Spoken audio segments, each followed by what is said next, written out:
much for joining us today. If you're new to this series, welcome. Thank you for being here. This is really a wonderful joint effort between AOE and a company called New Solutions K12, who are going to be providing some really fantastic resources for us around school budgeting. So welcome. And Nate, I will go ahead and turn it over to you and your team. Great. Super excited to be with you. For those of you who are in the last session, I promise I'll actually talk about the right topic this time. We will be talking about special education, particularly with a bend on, we know there is a staffing shortage across the country for special educators. We've known that many districts in Vermont and SUs in Vermont have struggled to hire all the folks they need and want. And we also know that as a result of those staffing shortages, because you're well aware the law has no provision for not providing services just because you can't find a teacher. And I think that's a good law, but it means that a lot of districts are doing one of two things when staffing shortages come up. One is they're turning to third parties to provide external staff, usually at a pretty darn high cost. It's a necessity, but it's a really expensive way to fill a position. Or we're also seeing folks, increasing the number of paraprofessionals to provide service, which is not as good for the kids. We're also seeing just laying on top of that smaller number of special educators that you have more work, which is burning them out, which is ultimately going to lead to having to hire yet one more person from the outside. So a lot of today's discussion is really in that context of how do you staff in a very cost-effective way, in a way that really serves kids with disabilities well, in a world in which there is a shortage of special educators, and most of the solutions for mitigating those shortages are neither great for kids nor great for the budget.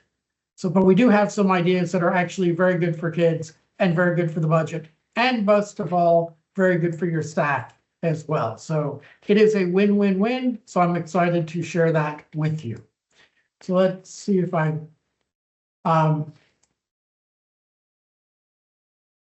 hopefully you're seeing my screen. I'll get into presentation mode now. Yep, looks good. Outstanding. So managing special education staff, you know this.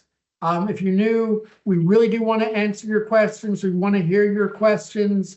In respect to everybody's time, we're not going to do that live here. So there's a link and a QR code, and the link will be in your chat as well.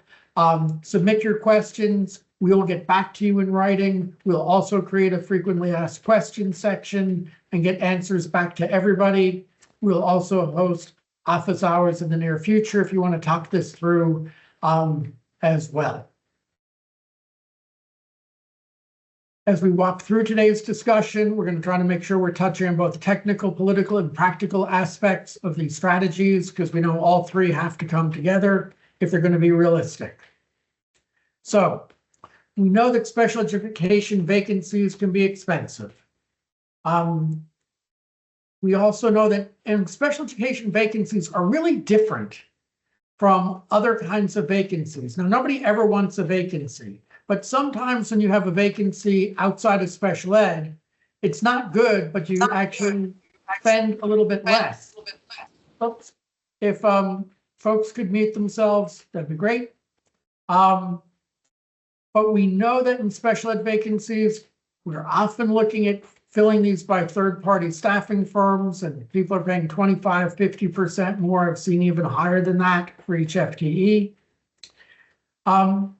And we also know that when you have a vacancy in special education, one of the things that some districts are doing, I would do it if I was in your shoes too, is that you're saying, hey, the most staff intensive positions we have for special ed are our substantially separate classrooms, those classrooms for the kids with very severe needs, because it might be one teacher can only help 6 or 7 kids. And so if you're short on special education teachers, we were finding that some systems are saying we're going to run fewer of these specialized programs in our own district or SU. And as a result, we're going to have to, these kids are going to go to out of district placements, which is both expensive, but more importantly, they reduce the opportunity for inclusion. So it seems like nothing but bad things happen when we have these vacancies in special ed. And so I want to talk about how do you minimize or address those vacancies in a better way. So really is, how can you avoid having to fill some of these special ed vacancies? 3 strategies we're going to talk about today. The first is to manage group size.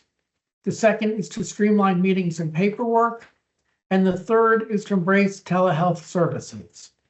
Let's dive into each one of these in more detail. This first one is so important. It is so powerful. And I will admit, I think often overlooked in a lot of school systems. And so when I talk to people about special ed staffing, they'll say, hey, we've got 2 special educators, we've got 1.5, we share one between 2 buildings. We mostly talk about how many FTE we have. And then the second thing we'll often hear is, I've got 2 special educators, or 1 in each building, and they've got a caseload of 16 or 18. So we also hear a lot of people talking about the caseload. And I get that. But I want to talk about 2 other figures that we don't hear as much about. The first is what we call hours of service required. So we know a special educator who, let's say, has 16 kids on their caseload, has 16 IEPs that they need to help kids with. And let's say we took those 16 kids and added up all the hours of math support or reading support or executive functioning support or resource room or push-in. We added up all the hours on those 16 IEPs, and it came to 40 hours of service. Now we know that it doesn't take 40 hours to provide 40 hours of service to 16 kids. Why do we know that? Because the group size for that special educator when they're working with kids is typically not all 1-to-1. If I've got 3 kids who need help in reading, I've got a reading group of 3 kids. I'm delivering 3 hours of IEP services, but I'm doing it in 1 hour because I have a group of 3. So here's what that tells me is if I've got 16 kids, and those 16 kids need 40 hours of services, and I know nobody is doing a group size of 1. But if my average group size is 2 kids on average, some would be 1, some would be 3, a bunch would be 2, it would take me 20 hours to deliver all of those services. But here's an interesting point. If my average group size was 3, those same 16 kids get supported in just about 13 hours of the special educator's time. So nothing changed but adding 1 kid to a group on average. And that saved 7 hours of work, which is more than a day. It's actually close to a day and a half every week. That is a really powerful leverage. And what we're seeing across the country and across the state is that how many kids are in a group is 1, often left up to the individual teacher, and 2, really impacted not by what the kids need, but by what was able to be scheduled. I've met a lot of special educators who said, if the schedule in the building was different, or if Mrs. Smith in 2nd grade would allow me to work with Nate at 9 o'clock, I could go from 2 kids to 3 kids. I would be fine with that, but I can't. The schedule doesn't let me. So when you are saying we don't have enough special educators, you might also be saying and not know it, whoa, our schedule doesn't allow us to get by with the special educators we have. Or our group size is getting in the way of being able to meet all the needs of our kids in a reasonable, legal, and productive way because our group sizes aren't being managed as tightly. So here's the question as a superintendent, as a special ed director, as a principal who is wrestling with, we don't have enough special educators, or we do, but we're paying a lot of money to bring in some outsiders to help. Do you know your current and have you set target group sizes? Or another way of putting it, when was the last time you actually asked, what is your group size? My experience is that a lot of places haven't done this. That's no criticism. It just people. I think it hasn't been done because people didn't think it was that important, and we have so much to do. But if you've got special educators in your district or in your building, you can ask your special educators to share their daily and weekly schedule. I'm working from 9 to 10 with 2 kids, from 9:30 to 10:30 of an IEP meeting, but it isn't that much data because there aren't that many periods that they're doing. The numbers aren't that big. You don't need a computer to do this. And then look at the group sizes and then have a conversation with your staff. This doesn't have to be top down, but to say, hey, folks, if we increased our group size on average by half a kid, by 1 student, that could free up 5 hours, 8 hours, 15 hours of people's time each week. That's a really big amount of time to free up potentially. That is at least worth discussing. The other thing that makes these, and we're not talking about, I want to be really clear, we're not talking about going to groups of 8 kids or 10 kids from 2. It's like the difference between 2 and 2.5, 3 and 3 to 4. They're small changes. And if you add one more twist to this, imagine these groups are going to be a little bit bigger, but we're also going to make sure all the kids have the same need.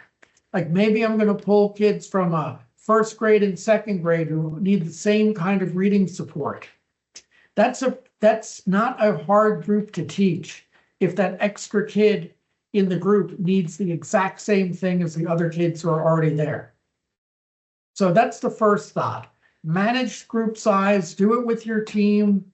But what you're going to find in some cases is you're going to then have to help them schedule differently. You're going to have to help them work with the principals to get a schedule that will allow them to schedule more efficiently.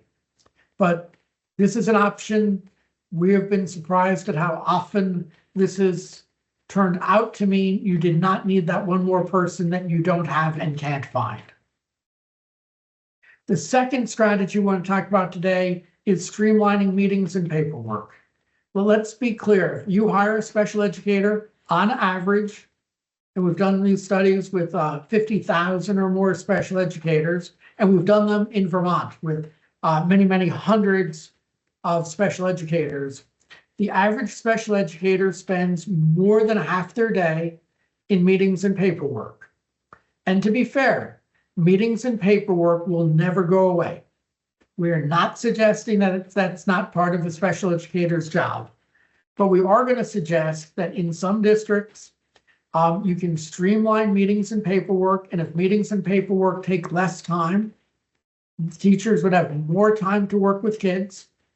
And then again, you might not need to hire that one other teacher that you're having real trouble finding. As we said, this is national data that about 54% of a special educator's time goes to meetings and paperwork. Before the pandemic, we did a similar study in Vermont. We found similar results. Nothing special here. But what's really fascinating, if the average person spends half their day, more than half their day in meetings and paperwork, what we have seen across the country is that some people are much quicker at having meetings and doing the paperwork. That there really are individuals, there really are schools or even entire districts that have figured out how to do meetings and paperwork quicker than others. They're fully in compliance. And so this was a study we did. This was not Vermont, but it was another state in which these districts, A through G, they all border each other. They are demographically incredibly similar. And what we found was that in different districts, it took as little as less than 1 person day to conduct an IEP from start to finish. The setting up the meetings, the assessments, having the IEP meeting, writing it all up. But a district just a few miles away, it took them 3.5 days, if you add up all the time, to do that IEP meeting. And some districts did it in a day and some did it in 2 days. the two things that I want you to take from this chart, or to know about this chart, that all the people in District G that were doing these IEP meetings really quickly had no idea that they were quick. The people in District A, who took much more time to set up meetings, hold pre-meetings, write the IEPs, do the assessments, meet with parents, they had no idea that they took longer than others. In every case, the districts thought they were average and were neither quick nor slow, just regular. The second thing we want to point out, so if you think you're regular, maybe you are, maybe you're not. The other thing that's really fascinating about this data is we had a few staff members in this study who started working at one district, say District F, that could do this IEP process in about a day. And then they moved to District B that took closer to 3 days. So this is the same person who used to do this work and had been doing it for like 12 years as a special educator, moved districts just a few miles away, and nobody ever sat her down and said, hey, here's how we do IEPs in this district. They didn't do that kind of onboarding. What they did is this new person just kind of looks around, sees the way things are done, and she just figured out that, whoa, we have like longer meetings and we do more testing than my old place. And we write way longer IEPs than we used to. And this person who used to do the IEP from start to finish in a day was now spending 3 days on it without anybody ever telling her to do that. And then I asked her, how long did it take you to figure this out, that it should be a longer, slower process? She said she figured it out within 6 weeks. Then I also asked her, are your IEPs better? Are kids being better served? Are the parents happier? She said, no, it really wasn't anything of higher quality or bigger impact. It was just more meetings, more paperwork, more testing. It was more, but she didn't feel it was better. So one of the things we're seeing is school systems working with their staff to identify what are the most efficient people you have, and really trying to dissect, can you do meetings and paperwork quicker? Can they be streamlined? Because a lot of districts are finding the answer is yes, we can, if we put the time and energy and thought into it. And that would allow folks to spend more time with kids, which they want. And so this is the other data point we see is how much time. I told you the average special educator spends less than half their day with kids, but some people spend only a third of their day. Some are spending 2/3 of the day. Well, this is the flip side of how much time do you spend in meetings and paperwork. The people who are not spending a lot of time with kids are spending a lot of time in meeting and paperwork, and vice versa. And the folks who seem the happiest are spending more times with kids and less time doing meetings and paperwork. So this can help. It helps not need more staff. It also helps maybe not have to rely on paraprofessionals as much. So there's a science to streamlining meetings and paperwork. And given the time we have today, we won't go too deep into it. I'm happy to share it in more detail. But essentially, the two of the key strategies are you identify people who are really, really good and quick and understand what are they doing and teach that to everybody else, because people don't really often share their tips and tricks. The other thing is we really have to ask ourselves, is every person who's been invited to an IEP meeting or a pre-meeting or other meetings that special educators get invited to, do they need to be there? Do I really have to be at this meeting? Or do I have to stay for the whole meeting? When we have asked special educators to keep a log for 1 month, just write down on a piece of paper, every meeting you went to that you thought, I'm not sure I need to be here, or whoa, I could have left after 10 minutes. You may be surprised that people are spending 3, 4, 5 hours a week in meetings that they themselves don't feel they should be there. That would have been time to work with kids and maybe take on serve a few more kids. The last strategy says, hey, if you manage group size, you might not need to hire that person that you have a vacancy for. If you streamlined meetings and paperwork, same thing. You might not need that extra special educator that you're having such a hard time finding. But let's say, hey, strategy 1 and strategy 2 failed, and you're going to have to hire somebody to fill that vacancy.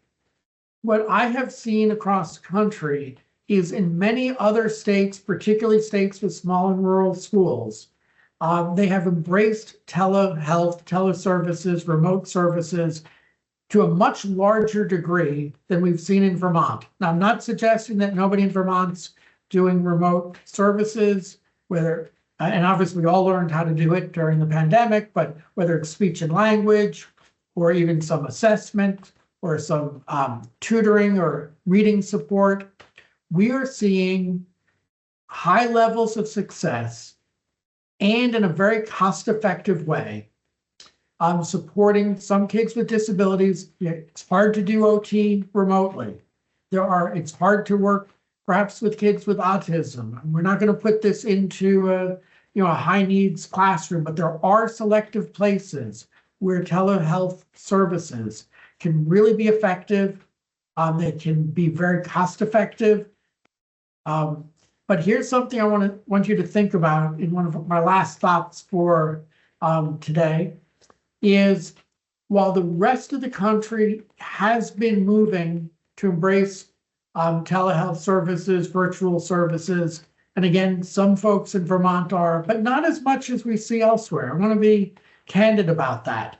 I have been in states like Wyoming, which has a lot of parallels to Vermont. Lots of small districts, a lot of small schools, a lot of rural schools, a lot of distance between schools, hard to hire. They're also high spending. But in a place like Wyoming, almost all small and rural schools are absolutely using remote services, and some of them are using a lot of remote and virtual services. So we are definitely seeing places like you all embrace it a little more. Want to acknowledge that there are some things that it's really appropriate for and others that it's not, but speech and language, ASHA has done, the Speech and Language Association has done a lot of research to say remote speech and language can be very effective. There's a lot of research in the last couple of years coming out of the What Works Clearinghouse in the US government around academic support in small groups can be done well, even at the elementary level, done virtually. We have seen incredible success with mental health counseling, and we've seen case management. We actually know that in many districts that are fully staffed, moving IEP meetings to virtual has actually been loved by parents, loved by teachers. We have seen folks really embrace and think it's a better thing in some cases to do some of these things virtually. We also know it can be cost effective if you manage the process well. It's not always cost effective if you don't manage it well. And the last thought I want to leave with you is just something that we're seeing in a very surprising way. Surprising in that there are two different ways in which you can do virtual staff. The most common way is, most districts are saying, hey, I would rather have my own staff and I'd like them to be in person. That's 99.9% of you. Your special educators come to work every day, they come in person. And if you're going to have a remote person, they tend to be a third party, like you contract with some company. But this was a story I heard just a couple weeks ago. This was a speech therapist who went to their special ed director and said, I've got two small kids. One of them's got some health issues. I cannot work full time. I can't come in every day. I need greater flexibility. I can't stay working the way things are right now. And the special ed director said, you're a great speech therapist. We want you to stay. What can we do to help? And she said, I just told you, I need to be able to work virtually. I need to have some more flexibility in my life. And they said, no, we can't do that. What else can we do? And she said, thanks, but no thanks. And so she left. And so the special ed director did probably what I would have done. We needed a speech therapist, can't live without them. So they went and hired a third-party company, contracted with a third-party company who provides remote, virtual speech and language services. And they were so happy. Now, I guess they paid like 50% more, but hey, we needed to fill the position. And this is a true story. They hired the person who just quit the district, who is now working for this other company at a much higher cost, because the other company obviously allows them to work part-time and to work virtually. And weirdly enough, the district that would never have allowed that person to work virtually ended up hiring them to work virtually. So I don't think this is a shift you can do overnight, but something we need to start thinking about is how do we allow some of our own staff to work virtually where it makes sense, so that we're not just turning to third parties to do that.